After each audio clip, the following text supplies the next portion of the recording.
Creative blocks don't always feel like emptiness. Sometimes they feel like effort without movement. There's a lot of pressure around writing to produce something original every day, as if creativity works best in isolation, as if sitting alone with your own thoughts should be enough to make the words arise. But often, writing doesn't start on a blank page, it starts somewhere else. Today, my writing didn't begin with a pen. It began with a book that had nothing to do with what I'm trying to write right now. It was Jeffrey Archer. A familiar choice, almost predictable at this point. I don't write in that genre. I don't plan to. But every time I feel stuck, not blocked, just stalled, his books do something reliable. They move, and they move fast.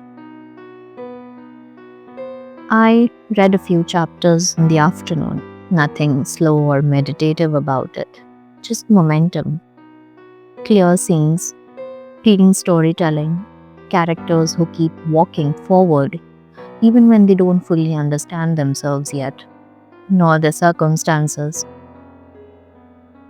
While reading, there was no intention to write afterward. No note taking, no underlining, just reading to stay with the story. And then later, after hours had passed, my blank page didn't feel so heavy. That's something I've learned slowly. Writing doesn't always respond to intention, it responds to motion. And reading, especially reading that carries you, creates the motion quietly, without asking you to perform anything in return. The writing that followed wasn't commentary on the book, it wasn't analysis, it wasn't even particularly good. The sentences were short, the grammar was incorrect, but it existed. My words existed on a blank paper, which wasn't blank anymore. And after days of circling the page without entering it, that mattered. There's a strange relief in letting books do the heavy lifting for a while, especially books that don't resemble your own voice. They remind you that language can still move even when your own sentences feel tired.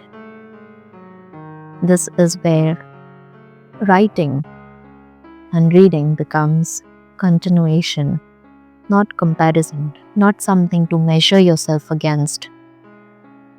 Just a reminder that stories still know how to go somewhere, even sometimes when you don't. Because I've realized sometimes the page doesn't need originality, it just needs permission to move again and to keep moving. Which is why I'm writing one page every day, especially on days when the words don't come directly but arrive sideways after something else has carried it for me. And I no longer feel ashamed that I need other books, other writers to help me move and keep writing. Is there a book that helps you when you are creatively blocked, or writers that you keep returning to when you feel stuck?